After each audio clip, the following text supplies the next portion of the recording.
Right. Good afternoon. Thank you, Isha, for the introduction, and welcome, Mr. Paparaju, Devnath sir. Good to see you all. Very interesting topic. We're talking about critical infrastructures.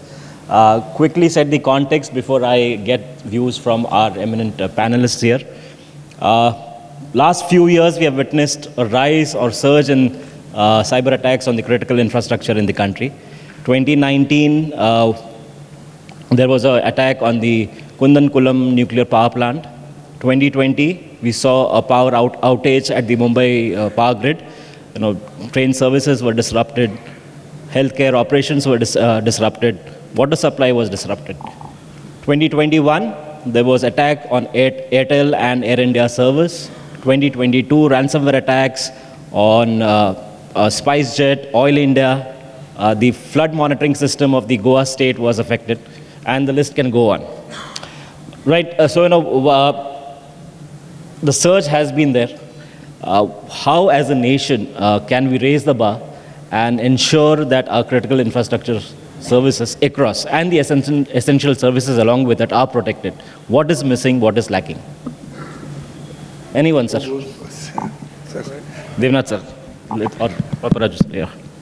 Yeah. Basically, from the present experiences from the situation or events happening around the world, be it Russia, Ukraine, or the Israel-Hamas, cybersecurity is important because that's the first thing one is attacked, right. The nation's economy. Right. And critical infrastructure gets affected because that's how you incapacitate somebody, your adversary. And as India progresses towards the third biggest economy, it becomes a target for many vectors. It can be for pecuniary gains like monetary, or it can be for the geopolitical actors. So, and there are quite a few geopolitical threats for India, as we all understand. So it's a challenge for critical infrastructure because critical infrastructure is such an infrastructure which has impact, ramification, multiple impacts. True. As a chain domino effects and all. If you affect the power, you can affect the industries, you can affect the movement, you can affect the war. Like in Ukraine war, what we have seen is the first time when a cyber attack has happened in one of the early stages of the war, a lot of VSAT satellites got affected. Right. VSAT aperture, the antennas. So when people had to, they had to throw out the equipment. The firmware got affected and it couldn't be rebooted. So the entire hardware had to be replaced. True. So these type of challenges come up, and it's a challenge, and one has to be one step ahead of the adversary. What we say is we have to be lucky all the time, and adversary has to be lucky one time. Absolutely, so yes. Unfair game, but it is true. How do we understand our weakness? So how does the hacker sees us? These are the challenges. How, for an organization, any CISO or any cybersecurity or any IT person, is secure by defense. The product should be secure for defense. When you buy a product which is the latest, and every month 10 patches come. How do you stay patched and how do you stay updated? That's also challenging because out in the market, secure by design is still a concept. It is not implemented in any of the software. Right. Because if you see 70% of the software at which got attacked were built from basically software libraries of defense which are available on GitHub or some open platform portals, and they had the weakness published and they were used in other software. Because nowadays AI is used for software, but software is plugged, modules are picked up and plugged and made into a different application. So how do you protect those weaknesses? How to track those weaknesses? These become challenges for critical infrastructure. And employee access management, identity management, security awareness, working culture. So it's a very comprehensive change management. And it involves a lot of behavioral analysis, psychology. How do you outsource? How do you monitor supply chain? So it's a vast amount of affairs. Right. Thanks for those quick opening remarks, sir. So you've security by design. So have security built in rather than bolted in later on at a later stage. Vijay, sir, we have heard the quite a list of things that enterprises need to do. What's your take? Good afternoon, everyone. My sector is a transport sector company, and it's in the government monopoly sort of. And the most targeted as well. Most targeted also maybe, but we consider our existence in parallel to the other two sectors is road and the airline sector. From Paparaju's sector, it is different because some of the companies, I mean at least the refinery and the oil exploration, doesn't have a public interface. Right. Whereas we necessarily have a big public interface because we are running the services for the public. So in that scenario, the definition of CII becomes slightly tricky for us. Train operations are, yes, they are CII because they involve passenger safety, etc. But the ticket selling and freight booking and then freight movement, etc., they are, distributed across the country. So they, at a time, a failure cannot happen for the whole country, and that's why they have a sort of a backup system against it. Right. Also, from the point of view of, I will not go into the scary things like what attacks, how it Yes. attacks, etc. That is for the researchers to look after.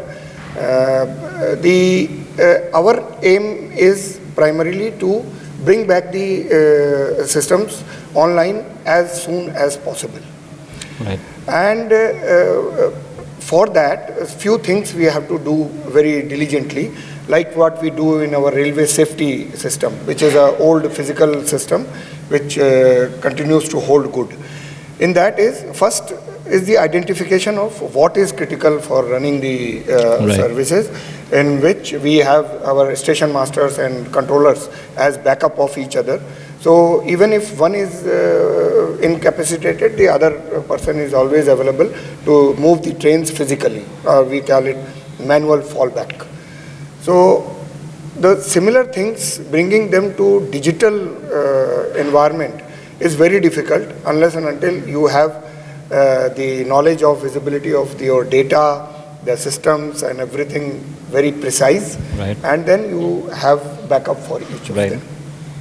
Right. So very interesting points again here. So now you touched upon the sectors piece, Vijay sir, and Paparaju sir being from the oil sector and railways again infrastructure space. Now we have the RBI which governs the bank. We have the RDA looking at the insurance space. TRI is looking at the telecom sector. Now again each of these bodies have their own set of. They view security from their own narrow lens, if I may call it so. Is there a need to have a concerted effort across, so that there is cross collaboration happening between various sectors? Because attacks are not limited to just CIs. It's we have seen banks would be a critical part of the critical infrastructure. We have seen pizza houses being attacked. We have seen pharma companies being attacked. So is there a cross collaboration required? There is cross-collaboration among a lot of various government agencies, and many of the PSUs get benefited by the intel from the government. Government handholds many of the things. Nowadays, it is mandatory for CISOs of all PSUs to report to the board, and the board meetings are conveyed to the ministry. Right. And the ministries have a group, as a group, they have a CISO under them. So cybersecurity is a very critical being addressed by ministries at various levels. But maybe in the future, down the line, maybe in 2-3 years, we may have a cybersecurity ministry encompassing all, because it is evolving still. Right. And there are different agencies, but they are working at many levels. And there is always a cross-collaboration. That is happening. Because even if my sector gets LRAC, then immediately certain has a lot of influence on different sectors, and certain has made directives which are applicable to all public as well as private. Right. Because isolation, there is no parameters, there we are not talking of no boundaries. Because cybersecurity doesn't have any boundaries, doesn't have any perimeters. It is doesn't recognize public and private. And the challenges are typically in the sense, a lot of collaboration is there, but the problem in cybersecurity is collaboration is also a threat in cybersecurity. In the way I say, we all do train journeys. If a 24-hour journey is there, by the end you get down, if there is an elderly person or elderly lady, family traveling with you, they know all your details. Absolutely. You exchange telephone numbers, you say, okay, we'll meet together. You may not meet them anywhere time in later on, but the psychologically is you share a dot detail. Right. So we collaborate also a lot. So collaboration has its plus and minus. Interesting thoughts there. Vijay sir. Yeah. Both of you have told me the very apt points. There are agencies which are trying to collaborate, but you took a very, I will say, very good extreme example.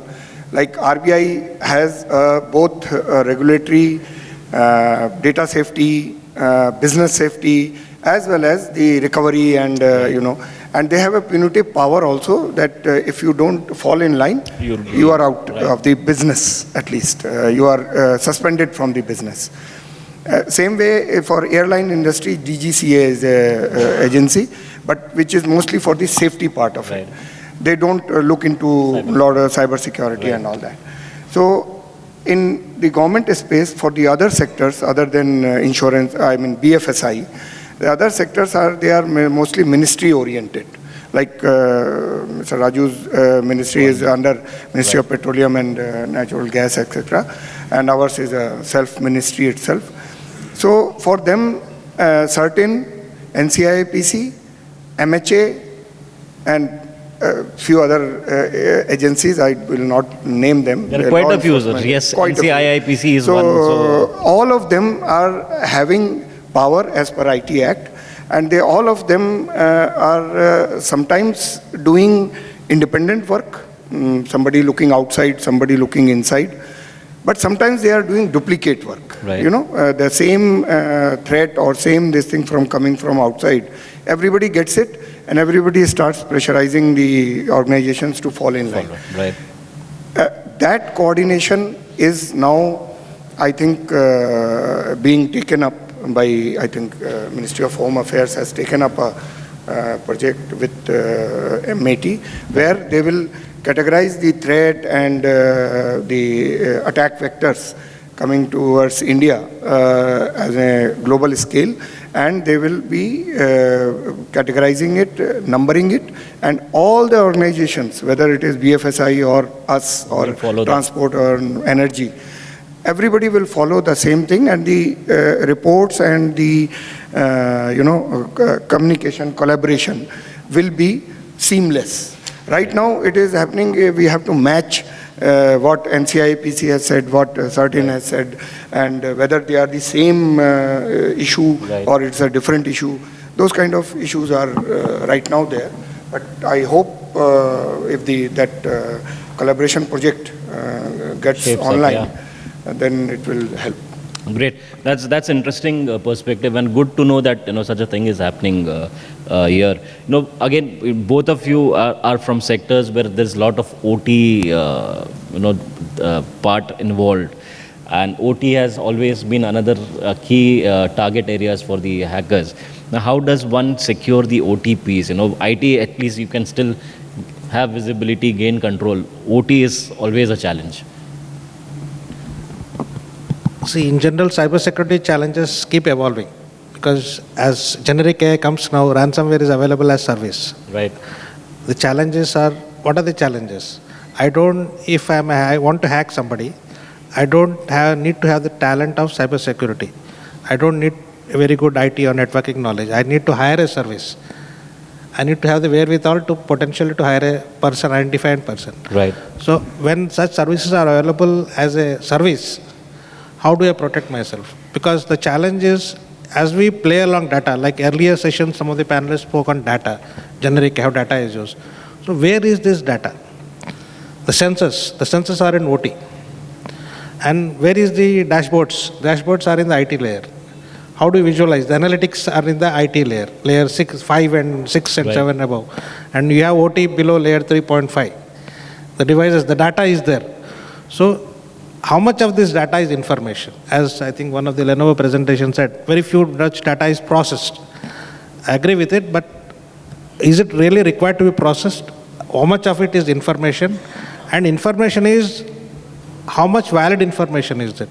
Suppose, from an OT perspective, the most powerful capabilities is not a question of data changing. data hacking is not also primary. The question is, can I control the set points of the operation? Right.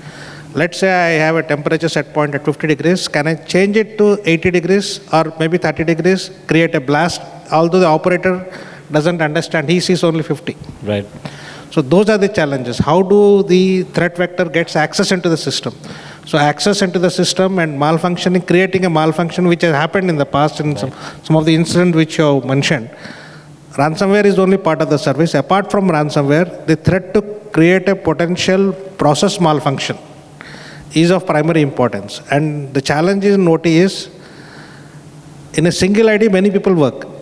Typically OT, there are 10 guys working, they have a common ID. Nobody has a different ID. Right. So identity and access management by historical are not very well defined. And if the solution is not defined secure by principle well, the life of equipment in OT is 15 to 20 years.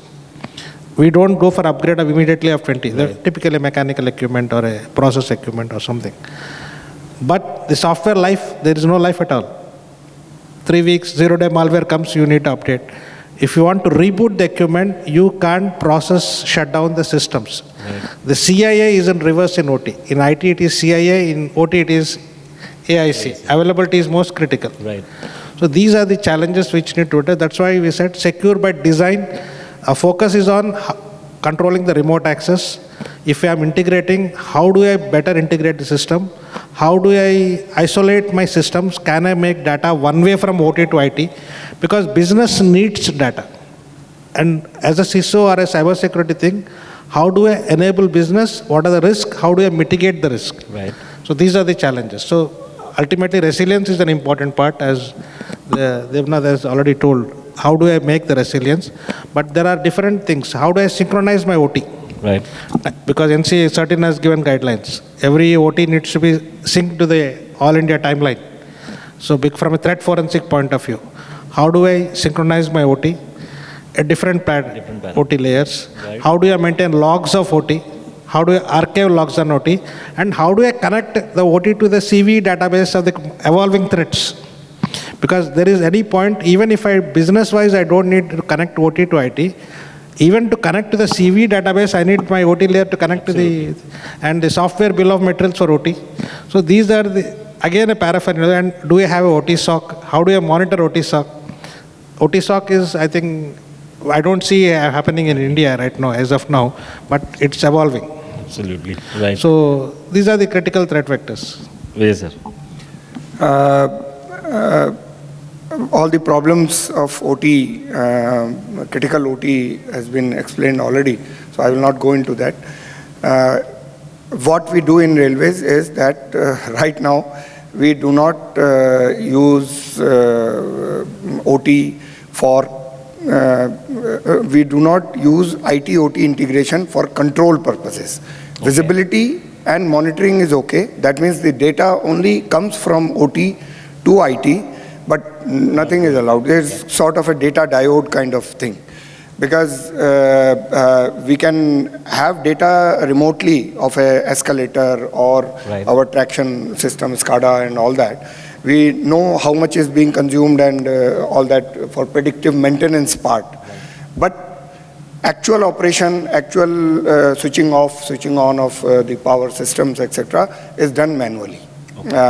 Or through the, we call them the large mimic diagram controls, which electrical people will understand.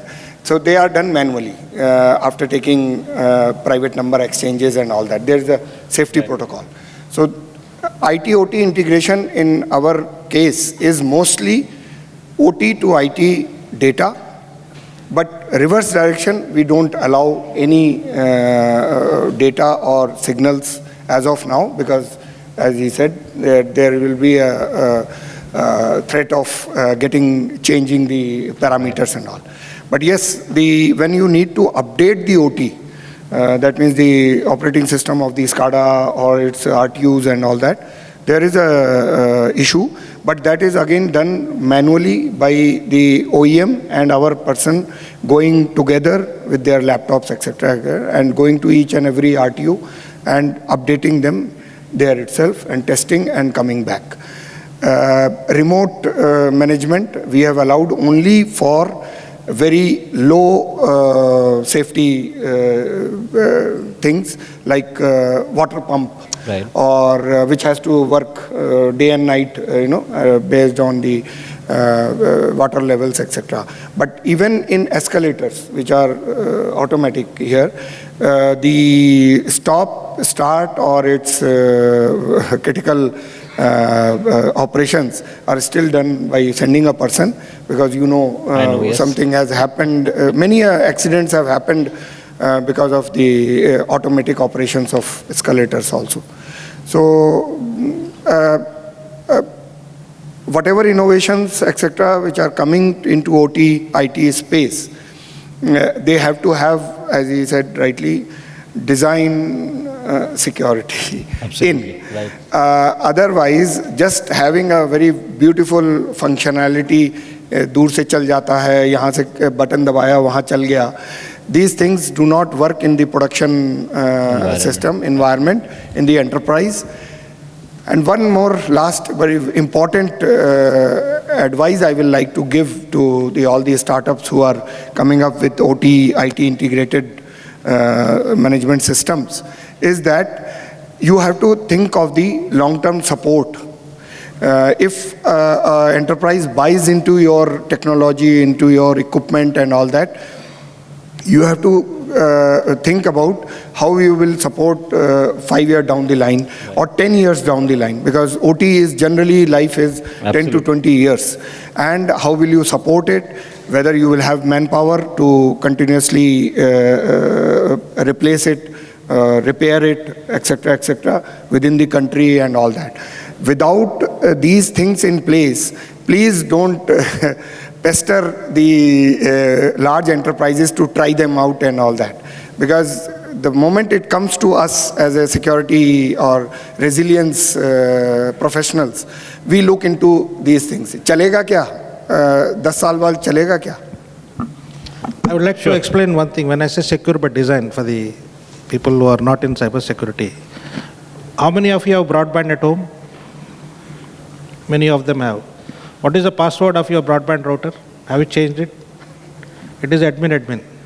Mostly, if you use Airtel, and all of them are made in mostly third country, the border country we have. Can I hack your router sitting from you? Is possible. So I can block you out and I can monitor what sites you are viewing. And how many of your emails is available on the public domain with password? How many of you monitor your personal email? There are websites available which say, yeah, there are few hands. Good. But if you don't even know, so that's a challenge we face. So if you go to, there is a site, if you have not done it, do it. There is a site called Have I Been Pwned. Check it. Your email may be compromised at 15 to 20 locations. If you are a big basket user, your email is compromised. If you are a Twitter user, your email is compromised. How you change your passwords? So these become challenge for us. Absolutely. And typically when we say secure by design, like if you have installed CCTV, many of your companies, organizations have CCTV everywhere. Now CCTV is a network device. We see what is the picture, is it visible, the voice is clear, the video is clear, audible it is. That is the specification of a CCTV. If the project is closed, you pay the job. How many ports are open? Can I hack your CCTV from outside the network? Can I use the computer to launch a bot attack? Recently, about 1 month back, there was an article in Economic Times where toothbrush, which are now motor operated, Bluetooth, 2.5 million toothbrush were used to build a botnet attack which compromised the Holland firm, I think, and they lost several $1 million. Toothbrush. So threats are looming and all these come under OT. So absolutely. Use wooden toothbrush. Right, I think we are over time. Thank you so much. It was pleasure having this conversation with both of you. Despite representing critical infrastructure companies, both the gentlemen here answered the questions with a smile. That just shows that they are confident of protecting our critical infrastructures here and they are in safe hands. Thank you, Mr. Devnath, Mr. Paparaju. Thank you so much for your time.